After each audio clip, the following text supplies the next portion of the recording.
I'm not sure if I'm live. There we go. Hi, welcome to Storytime with Dan Booker. Hope you're having a good day.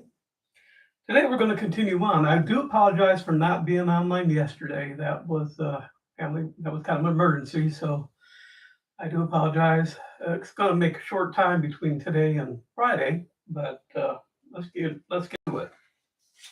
Today we're doing trouble brewing. Julia was assisting with the kindergarten class, and the alarm bell erupted into life. Julia and the teacher told the class to go under their desks for an emergency drill. They sat on the floor in front of the class as well. While they waited, Julia began to sing to take the children's mind off the reason for the drill. There was a farmer had a dog, and Bingo was his name. Oh, the kids sang back, B-I-N-G-O, B-I-N-G-O, B-I-N-G-O. Then all together, and Bingo was his name. Oh. By the time the song was finished, the all clear bell rang and the class resumed. At the end of the day, Julia stopped at the admin office and inquired about the disaster drill. There were a few shootings in schools or on buses last year, and already this year there have been 3. Nothing to know how, thank goodness, but they're including school shootings in the emergency procedures now, so the drills are probably going to be increasing. Thank you. I was just curious. Jess went home a bit confused as to how hiding under a desk would do any good with someone shooting into school. She made a vow to get with Rocky to see what could be done to improve things. I'll hold a meeting with the school administrator and bring in Sheriff Talbot. I think we should be able to come up with a plan. You want to sit in on the meeting? I don't think I'd have anything to contribute, but you might consider bringing in Marvin. Rocky considered this and decided to ask him to be there. His years of experience would be of assistance. After Julia left, he went to speak to Morgan. Sitting in the office, he discussed Julia's concerns.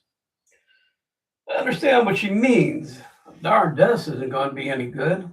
Have the administrator bring maps of the buildings he's responsible for, as well as the buildings connected to the fields, if any. We have to think of the people outside if a real world event happens. Rocky called the administrator and Talbot and set up a meeting. The meeting was set for later that day, and the administrator came in with a briefcase and rolls of paper. Talbot came in with a pad and paper where he had already sketched out a tentative plan, and Morgan came in with copies of the news stories of every school shooting for the last 5 years. Rocky brought in his secretary and sat at the head of the table. He was mildly shocked when he entered, and everyone rose. It was a mark of respect he'd never expected and appreciated. Sit down, please. I want to thank you for coming in such short notice, but the safety of our teachers and students was something I felt couldn't wait. He turned to the administrator who unrolled the map of the schools. Mayor, I walked around the school as you requested and did some ways we can secure the rooms from the inside as well as blocking the view from the outside so a person wouldn't know if there were people in. We'll have bar lock to every door and curtains at the windows. These will lift open under normal conditions, or be left open, rather. We'll have the students in the corner with teachers acting as gatekeepers and keeping them calm and, most importantly, quiet. Our current method with tornadoes is to have them facing the wall in the hallway, but as you pointed out, there was plenty of windows, so that wasn't safe. You pointed to the map. These are areas that I have circled are the most securable underground sections we have. Boiler room is pretty cramped, but will be a good place too. As for the fields, we do have some small buildings for holding equipment and the sportscaster's box. Most secure and sturdy is a concession stand. Morgan and Talbot were studying the plans and making notes. Talbot turned and asked about the capacity that each of the secure areas could hold. The largest is under the stage in the auditorium. There are dressing rooms and storage that we can rearrange with shelves to increase space. There are also the bathrooms, of course. Morgan looked up. Can we mark this? Sure, I can make more. Morgan and Talbot began the process of plotting evacuation of classrooms to secure areas. There were several classrooms that were not closed, but could head to a location that was windowless. For 3 hours, they went over as many scenarios as possible and came up with practical solutions. Talbot had a recollection of the alarms that were used in the military. As long as I've lived here, I can't think of any time I heard our emergency alarm sirens tested. Rocky turned to his secretary. Ms. Morrison, would you know or please check when the last test was completed? She left and came back with a checking after checking the log. No, not for over 10 years. No, please contact civil engineering and see that they are checked at least every 3 months from now on, starting today. She made a note and underlining today. Gentlemen, I want you to continue to think about things we can do to keep our schools safe.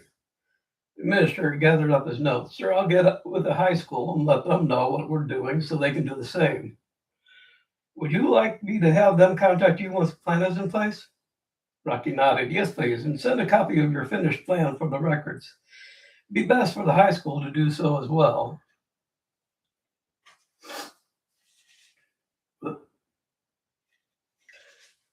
They have teens that are going through stressful changes and might be more apt to have problems. Morgan raised his hand and offered his findings. Hell, you're correct. For the past 5 years, there have been plenty of school shootings around the country. Most, I'd say 90% were in high schools, another 6% in junior high, and 4% in elementary schools. Rocky looked saddened by the report. Such a frightening thought that children would be shooting children, or even worse, adults doing it. Taylor rose to leave. Sir, times are changing. I'm glad to see we're taking measures to meet with those changes. It's about time, too. Everyone filed out, and Rocky was left alone. Dad arrived back to the courthouse to see Joe and Peggy sitting inside with Joe in uniform. Joe, I thought I gave you the week off. What are you doing here? I was telling Peggy about the times Michaela and Agnes brought lunches in or just came to visit. She wanted to be included and see what it was like being here a while. When I was working, she did, and she and I did a walk around town, and I explained how different the town looks when you're looking for problems. She looked at Joe and smiled with pride. I've only seen the fun side of Joe, but when he gets in uniform, it's as if another side of him shows up. I mean, I know he's smart, real smart, but he's alert too. He sees things I'd never noticed. It's like he's got eyes all over. Talbot grinned and agreed. Yeah, he's taken to being the deputy like a duck takes to water. Good thing, too, because I have to trust him with my life. Her brow shot up. Really? Sure, we have to be there to protect not only the town, but each other. That's why I make it sure he never leaves without taking his radio. Trouble hits, he calls in, and I'm right there to back him up. You ever want to see a different side of town, do a night patrol with them? Sometimes they can be funny, but sometimes very odd. Joe, have you told her about a horse yet? She laughed. He has, but I haven't seen it, and I think we'll have to start going to the Triple RX just to be there one night when horse shows. Joe, are you going to come back or are you continue on your honeymoon? We plan on taking a honeymoon next year. We're saving up to go to Greece.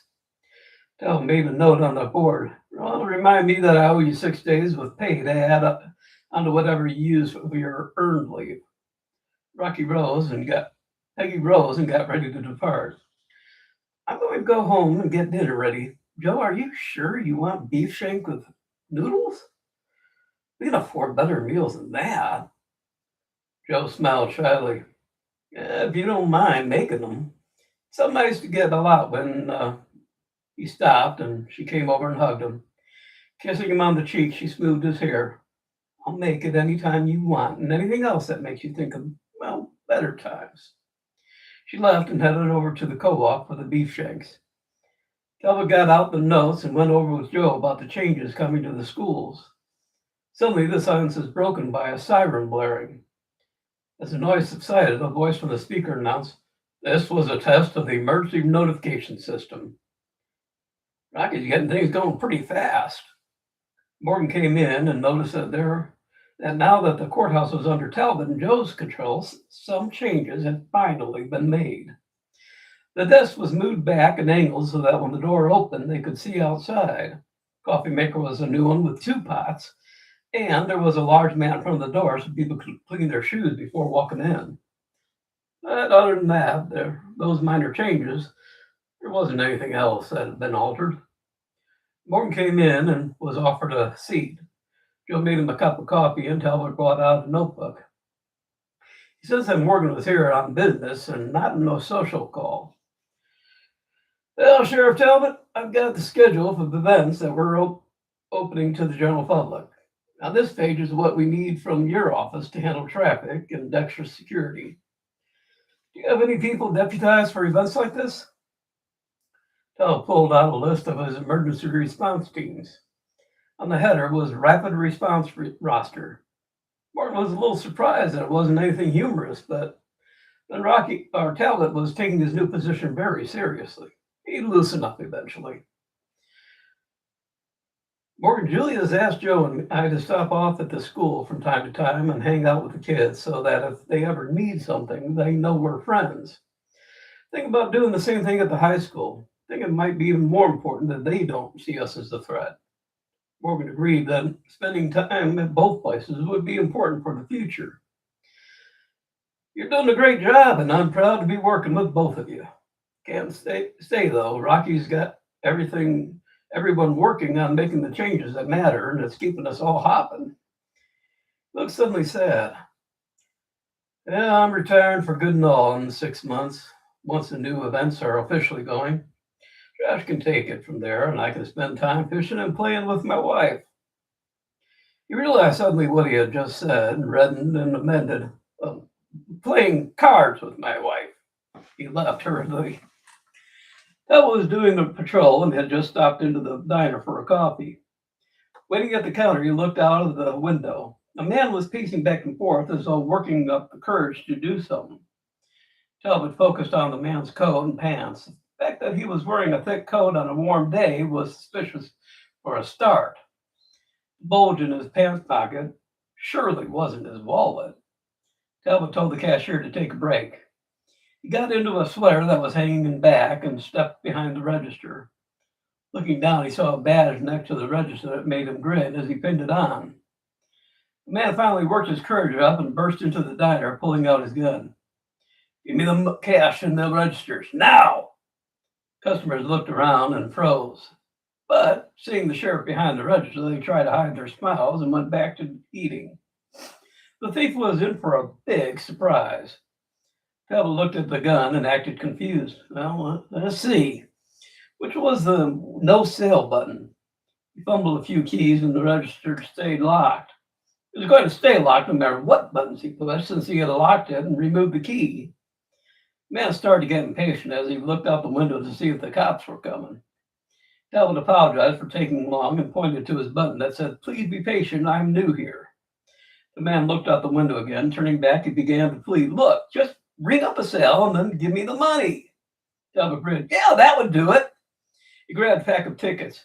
Well, what can I get for you? The man looked shocked. I want the money. Just ring up anything. Talbot looked hurt and frightened. Yeah, but if I ring up a sale without selling some, I'll get fired. Customers hearing this stifled their laughter. Talbot saw Joe approaching from the corner of his eye. They had agreed to meet here for lunch, and he was right on time. The robber was getting impatient and pushed the gun into Talbot's chest. Open the damn register, and I don't care how you do it.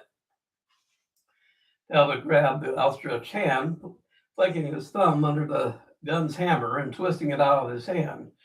Joe came in, saw everything in one sweeping glance, whipped up the cuffs, and grabbed the man's hand, swung it towards his back, and cuffed it, and then the other hand with ease. The robber sighed and became enlightened when Talbot removed the sweater, revealing the sheriff's badge. Hell, just my luck to hit this joint on the day the sheriff was pulling his shift. Joe led his prisoner to the courthouse, calling over his shoulder for Talbot to order him the special, and he'd be back in a couple of minutes. To Talbot, it was just another day at the office, but to the folks sitting in the diner, it was proof that they had chosen well. Over lunch, sheriff and deputy talked about the new large Founders Day event and the part they would be playing. We'll handle setup of the parking in the field. They've been told not to water it, and it should be stone dry. On the day, we'll position our deputized team to ensure parking is handled right. Buses and vans will be running all day and into the evening to transport people to Logan's farm. He's letting the town use up to 40 acres that have been lying fallow. According to Morgan, the town has the option to buy it since he's not farming it, and it may become the site for these events. Well, all except the working dog trials, which the high school has asked to continue there. School and senior class made a bundle for the first time, and they want the money. Near the opening will be the farmers market. Been arranged that once they take it in a decent amount, that we'll convey it to the bank and put it in the drop box. For most of the day, we'll take turns checking on our town, with the other taking care of the event. Do me a favor and check the bricks when you get back to the courthouse and ensure the batteries are all charged. Any questions or suggestions? Joe had been eagerly waiting to ask a question. He was hoping for the right to answer too. Can I use a motorcycle for the bank drops? It's going to be a lot easier to maneuver through the crowds and traffic. Hell, I didn't know you had a motorcycle. Where did you get it? Me and my cousin Linus built it.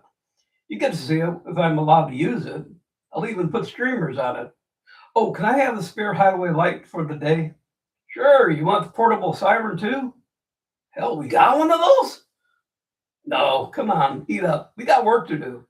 The men parted. Talbot took the car and did the outer areas while Joe went to the office to man the phones for the first checking. After first checking the batteries on the bricks. I got to pause here for a real quick second.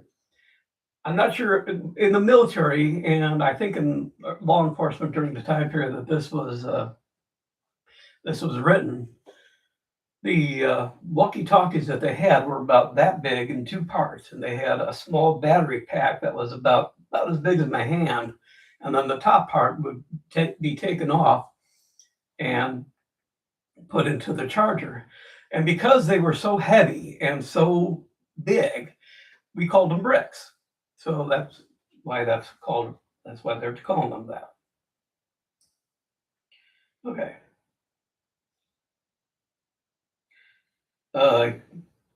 He called his wife to find out when dinner would be ready. This was one meal he did not want to be late for. He came home to find his new wife in the bedroom crying. He curled her in his arms. Honey, what's wrong? What'd I do? She kicked up and wiped her nose on his sleeve. Well, it's not you, Joe. It's those letters I got at my old house. The thought of that someone could try and blow me up is terrifying. All I did was not want to go out with him. Joe held her close. Honey, it wasn't him that did it. It was his father, and he's gone for good. Things like that don't usually happen around here. Oh, we've got our problems, sure, but Rocky and now Talbot are real good. And you're married to a deputy who takes protecting people seriously, and you even more so. I'll never let anything or anyone hurt you. She wiped her eyes on his shoulder, and then she leaned his uniform with a handy handkerchief. She rolled out of his arms, off his lap, and pulled him to the kitchen. She pulled a dish out of the oven of homemade noodles and beef shake. I found a recipe in her drawer, so help it's made right. Taste was perfect. Joe was happy, but the noodles were associated with his mother, and that was a sore spot in his heart. He sat and looked around, bewildered.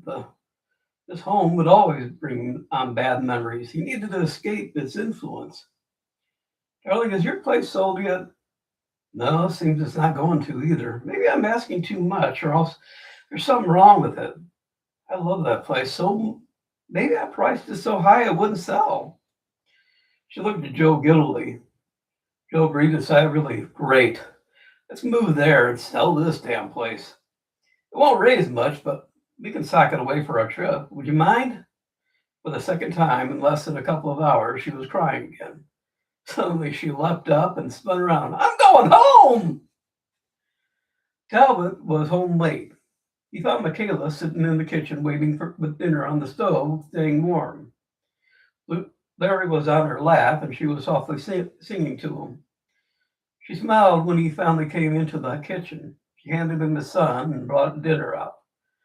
Talbot was looking at Larry in awe. He'd gotten bigger, and it was happening so quickly.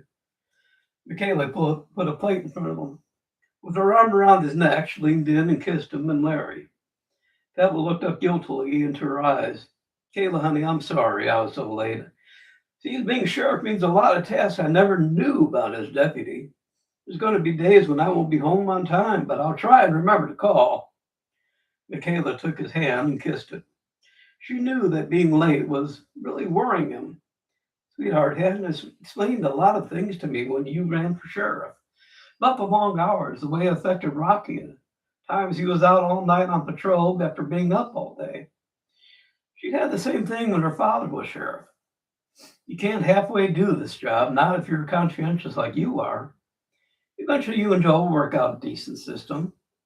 Won't mean you will always be home or on time or there with me. There might be times I don't have you to hold in bed, but I'll understand why, and I'll always be proud of my sheriff husband.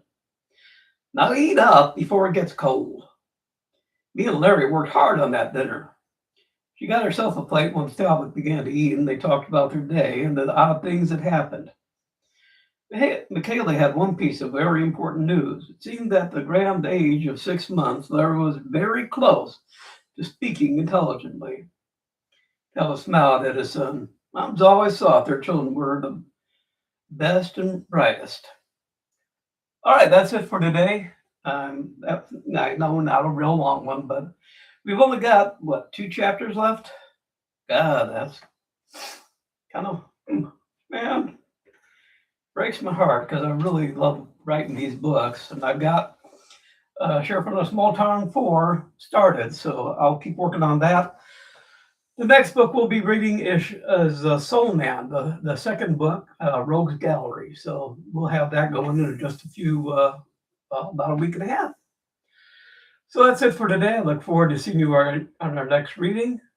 In the meantime, be good and be good to yourself. Bye. I can figure out how to do this now. Oh, I'm having a Monday.